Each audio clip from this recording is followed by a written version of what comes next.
Okay guys, we're live and I'm live with Jeff Galloway. I'll just jump over now. Welcome to the stream, Jeff. Thanks, Kevin. I was just hearing myself in stereo there. I had the window open just to make sure audio was okay. No, we were just talking about it before. Obviously, I think you've got about 45 or 60 minutes. Now, if we had to talk about SafeCoin, we'd probably be here for about 6 hours. So we decided just to focus on SafeTrade today, which I think that makes sense because SafeTrade was just launched. When was the beta launch? Was it last week? This time last week? Just last week, yeah. Yeah. As far as people watching it, I don't think we're going to have time to sit and take comments and all that. So just kind of sit back and enjoy it. So full disclosure, you guys know I joined the SafeCoin team quite recently. At this point, I've contributed nothing. I haven't really done anything yet. But yeah, so full disclosure out the way. But can you just explain us, kind of rewind to the start? What was the thinking behind launching an exchange? And how important is SafeTrade to the success of SafeCoin? Right, the two are basically tied together. I apologize. I found a perfect spot to do this interview. It's my first time doing one, and they're jackhammering outside, so I've got all the windows in my car. And, it's actually sunny in Scotland for once today, and my GPUs are spinning crazy because of the hot weather. So it's probably noisy on my end as well. Yeah. Yeah, you're not going to believe this. I'm in Canada, but it's actually hot here right now. So. Well, you guys get warm summers, don't you? You get warm summers and you get super cold winters. We do. We get we get the full show. Yeah. So it's hot at the moment. The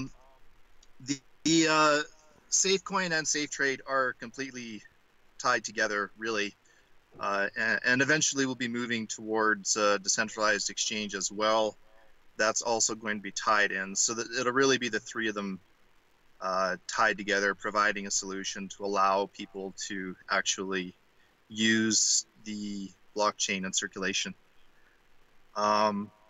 We started with SafeTrade because still at the moment centralized exchanges are dominant, and very excited about it. Seems to be going extremely well. We've all been learning a ton. Our whole team and our whole community have been really devoted to it, and it's amazing to see the efforts going into it. Yeah, so, I can actually show people this in the background. Like, what was it like?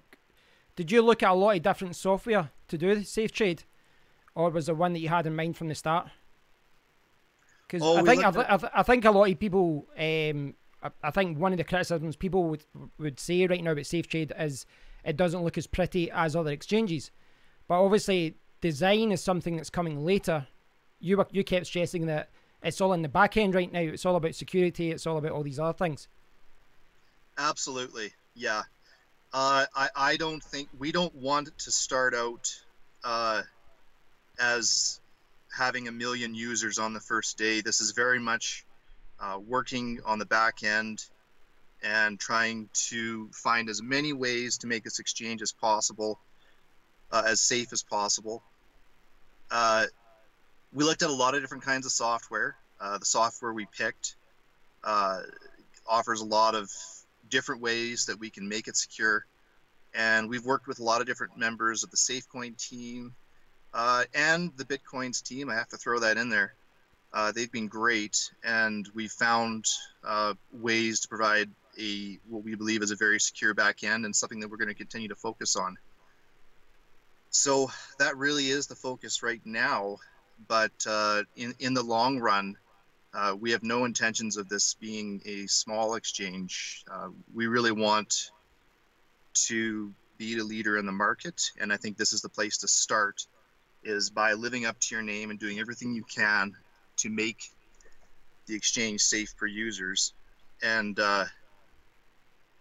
some of the exchanges out there have set the bar really low for us lately. Yeah, so, I would agree with that. I definitely agree with that. Because, I mean, it's worth pointing out right now for anyone watching that SafeTrade right now is still in, some people would say beta mode. We had an argument with C in the Discord group. I was saying beta, he says beta. But it's still in development right now. It's still in, it's a baby, it's the best way to put it, But this is where you're this is the period when you're testing things. Yep. As far as setting the bar low, obviously recently, I guess in the SafeCoin community, we're talking about Exfo, which was an exit scam. But from my end as well, you've got exchanges like Cryptopia, which at one point were taking 3 weeks for withdrawals. And when I asked about that, they said it was, I think they said I would get a response to my support ticket in 39 days. And basically, I had Monero when it was worth like $350, and when I ended up getting it, it was worth like $200. So obviously, there's things like that can arise and people get frustrated. But I think right now you're still doing manual withdrawals, aren't you? We are, yeah. And again, I apologize. I'm sweating here. It's extremely hot in here, but if I open up the windows, you won't hear me at all. Yeah. Yeah, just all the workmen behind you. Yeah. You look at a lot of things that happen, and you see exchanges. You even see exchanges, large exchanges, basically shut off registrations for new users for long periods of time. Well, that happened with Bittrex, wasn't it? Yeah. Yeah. I think Bittrex is a good example of that. Yes. Yeah. And you wonder, as an outsider, how that kind of stuff can ever happen. Now, when you're actually looking at the software and you're setting it up and you're getting into the details of making sure you have a secure exchange, you realize it's actually very easy for that to happen. The back end is extremely important. The security is important. And it doesn't take much. The infrastructure has to be on top of its game. So that's something we're really focused on, is making sure that we don't get too far ahead of ourselves. We want to make sure that this is safe for people. That is really what we're all about. And this is the best place to start, but it's not where we're finishing. At the end of the day, I think there's a huge opportunity in the market to provide people with safe trading. And it's really one of the barriers for cryptocurrency in general, looking more broadly into mainstream acceptance, is to have that feeling of security and to know that your investment's safe and that your use of the coin will be safe. Well, as far as security goes, this was one of the things that was discussed at the start, was the authenticator having two-factor authentication. Does that have to be required for everyone? Is that the way you've set it up now? Yeah, and I've been really happy with how that's gone so far. Obviously, we have gotten feedback on that. Some people have struggled with it. For the most part, people understand. We've seen other exchanges have big issues because 2FA was optional, and we decided it makes sense just to make 2FA a standard. Very happy with how that's gone. And yes, it's a trade-off. You either deal with the repercussions of that and working with users and finding solutions for them to use the exchange, or you end up dealing with the repercussions of what happens if you don't have mandatory 2FA, which happens later on. Yeah, and then someone loses all their funds, and then they want to sue you, they want to take you to court, and all these different things. I mean, the other thing about two-factor authentication, I guess the other problem, not so much a problem, the other complaint right now would be deposit and withdrawal times. But this ties into basically what's happening with, well, basically quite a lot of the Equihash coins on exchanges with double spends. Yeah. And I think it was Zencash. Well, Bitcoin Gold got hit at the end of May, but I think it was 2-3 days ago, Zencash came out and I think they put basically a request to everyone saying, ask for 100 confirmations. Is this, so I guess the two-factor authentication is one thing, but the confirmations and manual withdrawals, is that enough to stop these double spend attacks, or does it just make it too expensive for attackers to actually attack an exchange like SafeTrade or any big exchange? Because I know certain exchanges, some, because they put a priority on time, you don't need that many confirmations. So it's all great. I mean, it's kind of the trade-off. It's all great having a fast deposit time and a fast withdrawal time, but then this kind of runs the risk of the exchange not being secure. Yeah. There's always risks.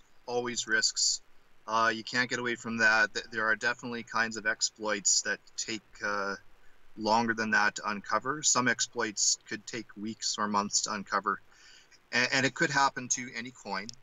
So realistically, there is always a certain risk there. We believe we've minimized it as much as we can. And you know, when Zencash came out with the recommendations of 200 confirmations, we spoke with them. It was a very sound decision they made, and we actually set ours at 250 confirmations for the moment. And we've done. So how many hours is that? How many hours would that be? Going by like the hash rate and all that. 6 hours. 6 right. hours. Okay. Right. So, for your typical scenario, if there is a 51% attack, that would normally be enough time to catch it. On top of that, we process all our withdrawals. So between those two, for your typical 51% attack, you should be able to stop that there. And we had thought about that a lot also when we were going over which exchange we should launch first, whether decentralized or centralized. And so this was probably about 4 weeks ago, we were talking about this, and we thought, like, if there was a 51% attack and we're doing atomic swaps, yeah, what happens then? And that was another reason we decided to start off with a centralized exchange, because decentralized exchanges are definitely where things are headed, but there's still details to work out in order to make that secure and safe for everybody. So I think, like, obviously I don't know the back end of the exchange, but from like what's the process of manually approving withdrawals? Like, is it kind of working backwards? If you know there's a 51% attack, do you work backwards and then see where the funds are going and then just stop it? Or is there anything that could get flagged up in withdrawals that maybe, are you looking for any kind of irregular activity that you would stop? Right. Basically, if there was a 51% attack, in a typical scenario, it would be a huge pain in the ass for everyone. Yeah. I mean, I think the article I saw said that with the Bitcoin gold attack, it was like $18 million was stolen. So this isn't you know, small change. This is a huge amount of money that people are losing. Yeah. It's a problem, and it's a problem we've got to solve in order to mainstream cryptocurrency, especially proof of work cryptocurrency, but all cryptocurrency really. And I think the different coin communities have to work together on solutions for it, and we're seeing that now, and it's really good to see, because if we work together, these are things we can actually solve. Now, to answer your question on the exchange, without giving too much info on how it works, basically any transaction on the exchange, as long as the money has not been withdrawn, we can reverse the transactions, things like that. It's not fun. It's not fun for anybody, but we can reverse transactions on exchanges, at least centralized exchanges. Yeah. And we can sort it out. Our communities had to do similar things before with the blockchain. And on an exchange, it would be simpler than that. So as long as it's caught before withdrawals start happening, we can rectify the situation in an extremely painful way. But I assume, going back to what you were saying with decentralized exchanges, I assume they couldn't do any reversal because it's confirmed, you know, across the planet. Would there be any way to do that, or could that still work on a decentralized exchange? I'm just curious as to how decentralized exchanges handle attacks. A purely decentralized exchange, you'd be out of luck. You really would. Yeah. Unless, now same sort of thing, decentralized exchanges can also have different confirmation periods. So you could send a decentralized exchange to 200 confirmations. Right. That's an option. It would make trading extremely difficult. Yeah. But I mean, I think this is the big problem in cryptocurrency in general. Like, I mean, I've got like things like the Trezor and all that there. But when you start using hardware wallets, it takes longer to actually, you know, get funds and send and receive. But anytime you try to make something more secure, whether it be accessing a website or doing anything, you're adding time, you're adding inconvenience. I mean, it's hard to find that balance, you know, because I've seen people complaining about it in Discord, about the two-factor authentication, and another thing in exchanges. I think one of the bigger complaints is know your customer. People don't want, you know, they don't want other people to have their information. Certainly in the cryptocurrency world. What's your opinion on that? Is that something that would be introduced later, or is it something that would be a legal requirement as far as know your customer, as far as, you know, getting personal information for people? I assume this wouldn't, it's kind of out your hands, I guess, if it's, you know, if you're based in Canada, if Canada passed a law that you had to have, you know, X, Y, and Z, then, or A, B, C, whatever, you'd have to get that. You'd have to request that information. Yeah, and cryptocurrency really is still in its infancy, and legally, we have a long ways to go. In Canada, we have some regulation on it, not a lot. A lot of it is sort of case by case. So we're learning about that, and I'm working with people in Canada to try to find the best way to do it. As some of the regulations stipulate that you need more information, other regulations stipulate that you need as little as possible. From my perspective, I'd like to have the least amount of information on the user that's needed for security and for regulations. Yeah. That definitely in the long run, I think decentralized exchanges will be the way to go. But again, they've got to be secure. They got to be secure. They have to be fair for people, and they're really so new. There's a lot to start out there. So definitely, right now we keep minimal information on people, and I'm not going to change that unless Canada makes me change it. Yeah. Hopefully Canada doesn't then. Now, as far as the exchange goes, now obviously it's still a baby is the best way to put it. But what would be your priority over the next few weeks? You know, for SafeTrade, what's your priority right now to get it to the point where you want it to be? Because obviously we've seen a lot of changes over the last week. We've saw, you know, you've added Bitcoin, Litecoin, Snowgem, and you've got Bitcoin Z, you've got Zencash there as well. But it's not just the coins. There's a lot of things happening in the background as far as features and all that as well. Yeah. Well, it is very much a community-driven exchange, and for that reason, we have a lot of Equihash coins on there, SafeCoin included. And for that reason, so I know what people will want is a much better user experience, a nicer front end. So that is going to be something that people will be seeing in the next couple of weeks. But will it be a priority? I can't say that, because given our focus on Equihash and given the situation with Equihash in the next couple of weeks, we're going to have to time that exchange very carefully with the other coins as we start to see coins fork off of Equihash and go to other parameters for Equihash or other algorithms.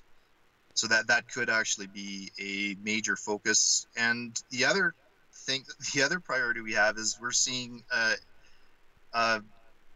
accelerated growth on the exchange, which is good.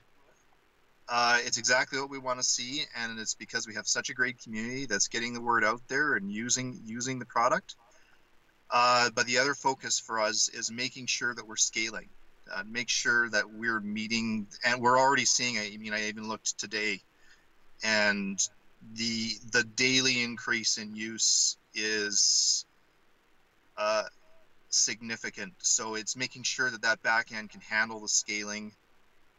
Making sure that we can support our users as they grow.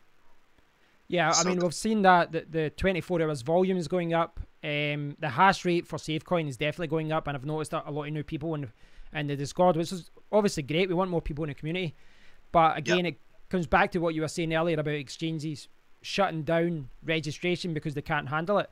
And you know, when I had problems with other exchanges, no one liked the fact that, you know, like an exchange like Bittrex closed registration. But in hindsight, I would always say that's the best thing to do, rather than getting over your head and then all of a sudden small problems become huge problems. Because people, you're saying there about, you know, people spreading the good news, but bad news spreads a lot quicker. It spreads a lot quicker. One of the questions that kind of come up in Discord, just in my mind there, people were talking about trading pairs, and someone suggested Bitcoin Z and Bitcoin. Now, like when SafeTrade was first announced, I was kind of comparing it to an exchange like Nano S that has Nano as the main trading pair, but but then obviously other exchanges, you've got tabs. You've got maybe like a Bitcoin tab, or you know, you could have a Safe tab, you could have a US dollar tab, you could have a whatever tab. What would be like my kind of thought on it? What I said today was, I would be happy for additional trading pairs, but there would have to be volume. Because I think when you look at a trading pair and there's zero volume and all the buy orders are sitting there doing nothing, and there's a huge spread where no one meets in the middle, it kind of reflects badly on the exchange. So, but how do you even begin to set, you know, a limit for that? You know, if you to say, for example, I think someone said that Bitcoin Z don't have the community doesn't have an easy way to exchange to Bitcoin. Yeah. So for any exchange, if you can offer them something, a community or a coin, something that others cannot, that's a good thing, because you're going to bring more people into the exchange. But again, is volume, is there enough demand for that? Exactly. I can tell you, we're going to definitely give them a Bitcoin pair. There's no question about it. It really just comes down to when makes sense.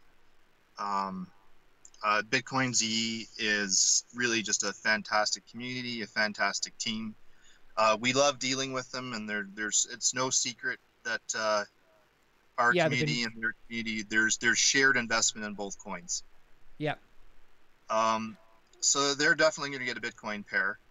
The question is when. Right now, the SafeCoin Bitcoins pair that we have on there is doing extremely well, and it is really because of the two communities working together that we're seeing the increased volume on SafeCoin Bitcoin Z.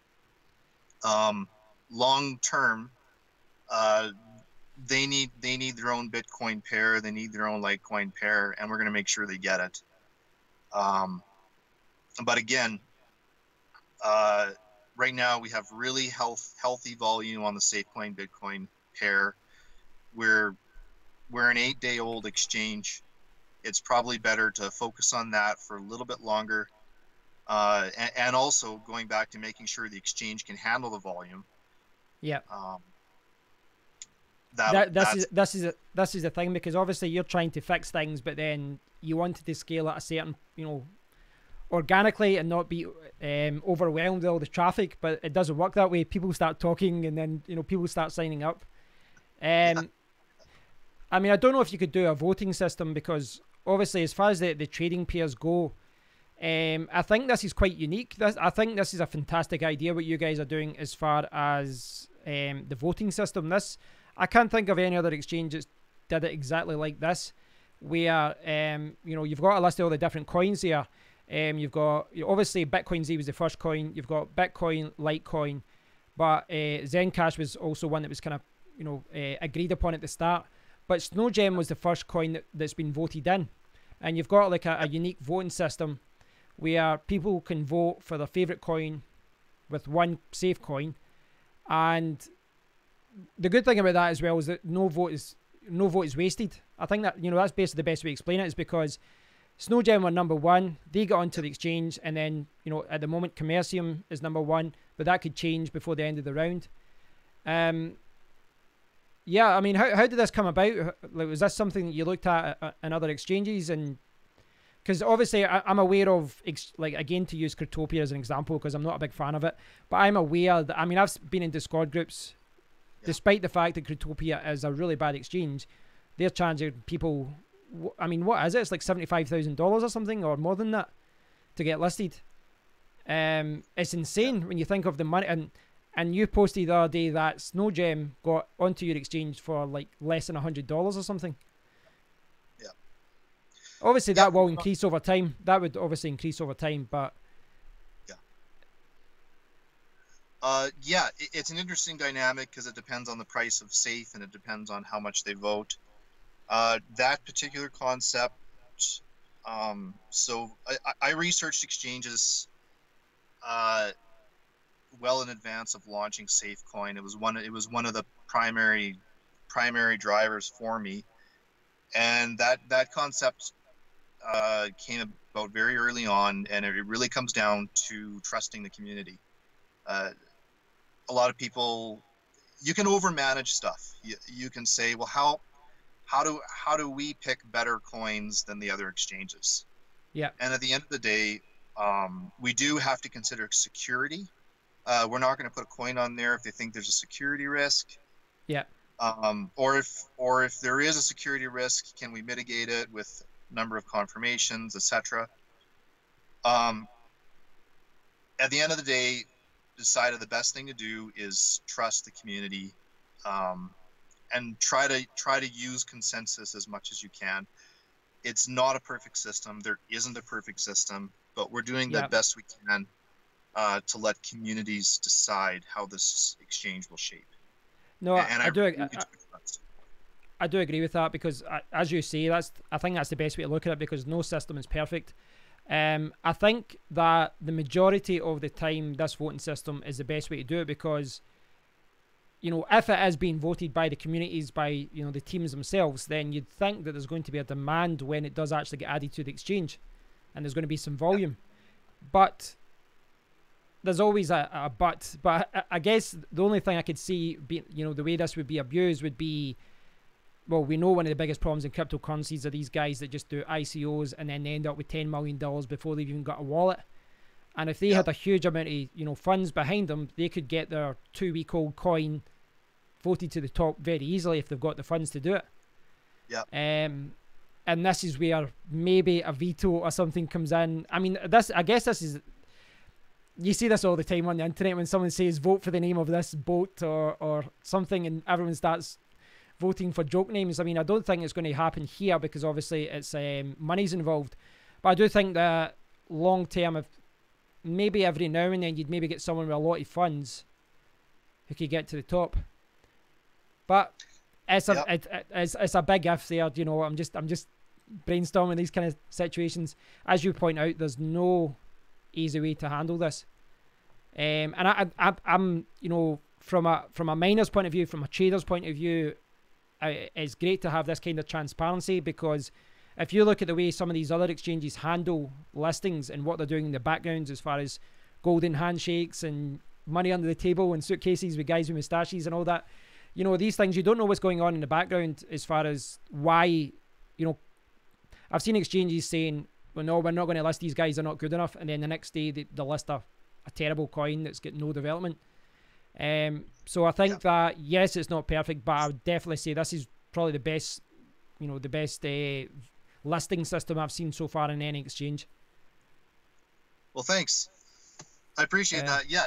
No, it is. I definitely think it is.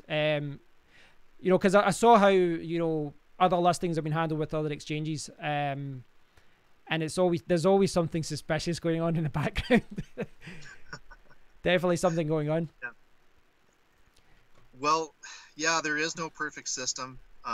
This is the most transparent we could come up with, and it ties in heavily with the community, empowers the communities, and it's still possible to abuse it. When that happens, we'll deal with it and we'll find a solution that works for everybody. But so far, that's not what we've seen. It's early days, but I've seen people just voting for coins that they want on there because they're part of that community and they believe in that coin. And when you look at the list right now, this isn't a promise forever, but when you look at the list right now, it makes a lot of sense. You're seeing some really great coins being voted for. It it's really spoken to uh, how accurate the community can actually be with picking where they want cryptocurrency to head. So that's been great to see. And yeah, we want to be as transparent as possible, and that's really been a focus. And if our branding is safety and security, I think transparency ties in very closely with that. Yeah, it definitely does. Like just looking at the list there, there's established coins. I'd say Digibyte's probably an established coin, but the rest of the coins are probably 6 months old, less than that. They're all new projects, and they're all projects that a lot of miners are getting behind, so it's good to see that. Because a lot of these projects, they're not being accepted by Binance, and the money these companies charge for listings is unbelievable. It really is unbelievable, how much they charge. So just looking at them, we kind of discussed this a little bit. One of the things when you look at the exchange right now, obviously, again, it's still in baby mode. You're still testing and all that. But there's obviously lots of little things you need to address. As far as, I guess one of the things that I kind of voiced this in the Discord as well, is the little 0.01 orders that are coming in. These are kind of minor annoyances that you get with exchanges, but I think this is something that will go away with volume. I think you're not going to see this with volume because it'll just get eaten and it'll just kind of get swallowed up by the bigger orders. But I've seen, I don't know what the strategy is with people, because they're just kind of putting 0.01 to try and manipulate the price. I don't know what they're doing. But is that something you like to do in the future, as far as maybe making a minimum buy order, or because I know other exchanges have like a minimal buy order for a certain coin, just so to avoid this, to avoid these kind of things. Oh, for sure. Yeah. And I think we're experimenting with it to some degree, and so are the users. We'll eventually have a minimum in there. We originally set, so there was, this is no longer the case, so don't try it. Okay. We originally set everything to be manually processed unless it was under the value of one coin. Right. So some people found out that they could automatically withdraw if it was under 1 Bitcoin Z or under 1 Safe. Right, okay. Right. So they so just process like 1,000 withdrawals. Yeah. So that's changed. And so people are kind of experimenting with it, seeing what they can do, and obviously it's, for some people, they like the idea of being able to get the withdrawal right away. So trading for under 1 coin and then withdrawing under 1 coin was very attractive to them. So we learn as we go, and that setting's been changed. And eventually we will have automatic withdrawals. But again, the priority right now, especially with the Z9s and everything that's happening, is security. So I'm expecting we'll see less of those smaller orders. And the other thing we'll be doing is improving the exchange so that if there are a lot of small orders, you can blow past them on one order. So if you set an order, it will actually eat them all up. Right. So, I saw some people in Discord asking about that today as well, just about the little kind of micro orders. I think, how are you for time? Are you okay for another 10 minutes or so? Sure, yeah. Right, I'll just kind of look at some of the questions. Someone said if you got scammed by Expo, raise your hand. Roderick was asking there. He was asking how much for a Masternode. Now, obviously, SafeCoin doesn't have a Masternode, and this isn't related to SafeTrade. But just with him asking that, is that something that, tying in with security and Z9s and changing the algorithm and all that, what's your view on like Masternodes and proof of stake and things like that? Is this right? When Lambo? When Lambo, exactly. When Moon? We're gonna have nodes. We might have more than one kind of node. There's no question about it. but they're going to be to secure our chain. So Right.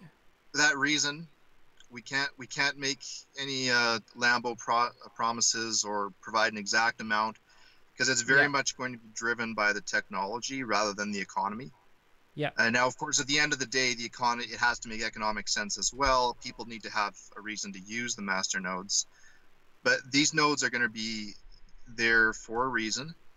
We're leaning towards, first of all, working on a POS solution, proof of stake. Yeah. So master nodes can either be proof of work based or proof of stake based. Some of the things we've been testing lately are more proof of stake based. So Right. what you're likely to see, and this is in our roadmap too. Yeah.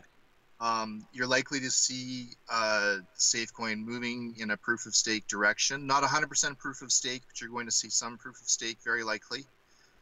And you'll likely see masternodes coming in after that for security purposes.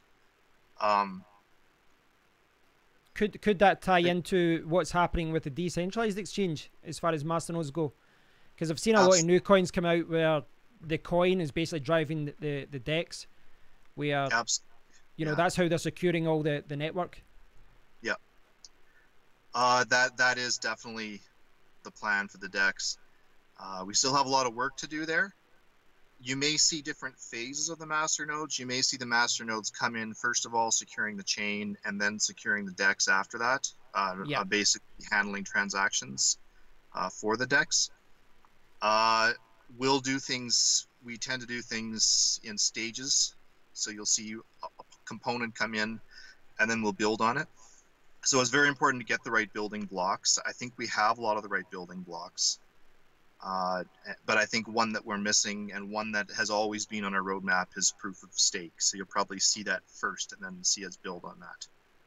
Would proof of stake help mitigate attacks? Do you think this is the direction a lot of coins are going to go? I just know from new coins that have been added, you know, I said this the other day in a video that masternodes are the flavor of the month because every coin that comes out seems to be masternode driven. Right. But as far as established coins, I guess, you know, Zencash is probably the most popular. I think does Dash have masternodes? I think Dash has. Yeah. But it does seem to be a lot of the newer coins are adopting this, as you know, from a security point of view as well. It's just I find it interesting how it's all going to tie into the exchange and all that as well. And there's a lot of different opinion out there on what masternodes offer for security and what proof of stake offers for security. Generally speaking, now, I mean, every expert will have a different opinion on this. Yeah. Generally speaking, the proof of stake is really conducive to mitigating 51% attacks. The masternodes, depending on their implementation, and it really, like, masternode can be a whole bunch of different things. Yeah. Generally speaking, most of the masternodes out there either do nothing or they're mitigating Sybil attacks, which is not quite the same as a 51% attack. And you really want to have protection against both. Right now, we're dealing with 51% attacks across Equihash. Yeah. But you can have flavors of the month for security as well. We're dealing with 51% attacks now. A couple months from now, we might be dealing with Sybil attacks. So they're both important. They both have to be looked at. What's a Sybil attack then? How does that differ from a 51% attack? This isn't something I've heard of. If I put my hand up, this isn't something I know much about.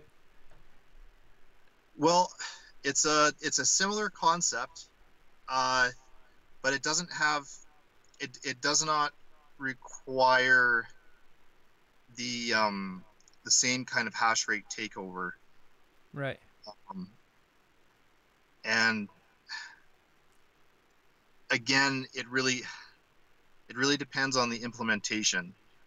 Yeah. I don't want to get, so what have I got? I got like 3 minutes left. I don't want to get too much into it because so this, by the way, now some of this stuff, when you get into it, the experts will disagree quite a bit. This is I find this as well, because I don't consider myself an expert in any of these kind of security issues, but when you read about them, when you read what the experts are saying, none of them can agree on anything, you know, and they disagree with the best methods to do it. But sorry, was that? Sorry, yeah, I think that's part of the problem with dealing with a technology which really didn't have a lot of developers until at least 2008. For the most part, we're dealing with a 10-year-old technology, and people use the term expert very loosely. I think one of the reasons there's so many different opinions out there is blockchain really still is in its infancy, and there may not actually be any blockchain experts out there yet. We're all still learning at this point. Yeah, I've seen that in my kind of line of work, where people have been doing it for 6 months and they actually put expert in their bio, and you're like, come on. I just want to catch up with some questions before. I know you're kind of short on time here, but very quick questions. J-Dog, hi Jeff, just curious why the new exchange is not listed on the website. There's a link to an unsecure website in that location. That's something that needs to be added. I didn't notice that. I remember, I noticed that a while ago. Yeah, so SafeTrade, I can actually answer that question. I can actually answer that question because we were talking about this today. The team is actually working on developing a new website design, and obviously SafeTrade will be focused on that new website design. But the previous website design, rather than going back and updating it, it's better just to focus on the new design. It makes more sense doing that rather than updating something that's going to be changed anyway. Yes. So that's the illustrious Safe Swap exchange. So when we I think he was actually talking about SafeTrade. I think he's just talking about a link to SafeTrade as far as a link on the homepage. But I forgot about it because there was a lot of things like the Safe Swap exchange. Right. Yeah. When we first launched, we were still negotiating for rights to have SafeTrade. Right. So we didn't have it on the website or anything. Some stuff do kind of keep under wraps until we're able to release it. And like you say, so the next step is really a whole new website. Yeah. Roderick was asking, do you think the right Discord group can compile enough miners to potentially execute an attack? I assume he's I assume he's just talking about a private community. I assume that's what Roderick's saying, that a private community could just, come together and say, let's pull our hash rates together to perform an attack. And I looked at one of the websites that looked at the cost of a 51% attack is for someone buying nice HashPower, and we saw that with, that cost is even lower. We saw like attacks on Equipool mining speed and things like that. Now again, this is kind of more related to SafeCoin rather than SafeTrade, but I guess it, one affects the other. I mean, again, this goes back to what you were saying earlier, though. What can you do to stop these guys? It's. I think this is a whole new discussion. This would be another interview, I think, to talk about that. As far as security, I mean, we could sit and talk about security for another 2 hours. Good. So maybe put a pin in that just now, Roderick, because even just asking that question myself, I'm like, right, we could talk about that for an hour. Before you head off, what's the immediate plans for SafeTrade over like the next 2 weeks, next 4 weeks? Well, you will see as early as next week changes in the front end. They won't be the final changes, but you will see improvements in the front end. The major focus will be on the back end, making us scalable, making us able to handle the growth we're seeing. We are seeing a lot of growth right now, and we want to make sure that we're ahead of that. So that will be, a lot of it will be behind the scenes. There's a very good chance we could see a pair or two added, or a coin or two added. But the biggest thing we will be doing is on the back end and making sure that this thing is secure and that it's up to date and that it's handling these Equihash coins as they fork off so that people can trade reliably, despite the fact that there's going to be major changes on all of these coins. Does that cause a problem? Like if Bitcoin Z goes to Zhash and Zencash goes to another coin and Safe goes to another algorithm, another algorithm. In the back end, does that cause problems that they're not all in the same algorithm, or is it just a lot of tweaks and customizations? It's totally fine at this stage, yeah. Right. We can handle most of the algorithms. Some are harder. Generally, it's the more established Ethereum and Monero are coins that are harder to list for a startup exchange. We have a goal of listing them. Generally, I think most of the algorithms that people have talked about, LiraRev2, ProgPal, different variations of Equihash, we're fine with doing it. We just need to make sure that we're in good communication with these communities, which we are, and that we have seamless transition as they update. Right. Yeah, it sounds like a lot of work. Yeah, I mean, you forget sometimes when you start talking to guys in the background, you forget how much work actually goes into an exchange and developing a coin. This is certainly, since kind of joining the SafeCoin community, this has really been an eye-opener as to, one announcement in the Discord group was maybe 3 days of work for someone else, and it's just like one little message saying this has been added, guys. When you forget how much work has been done in the background. So I don't want to keep you anymore. I know you're in a rush. So thanks for taking part, Jeff. Hopefully we can do this again. Another one, perhaps we could talk about ASIC resistance and SafeCoin itself rather than the exchange. But yeah, hopefully we can touch base soon. Thanks for watching, everyone. Say thank you to Jeff. I'm going to do an interview with the Zencash co-founder Rob later on in an hour or so. Please stay tuned for that. And just everyone that's watched, check out Safe.Trade. I'm expecting big things for this. Safe.Trade. Thanks everyone for watching, guys, and thanks to you, Jeff. Cheers, guys. Cheers.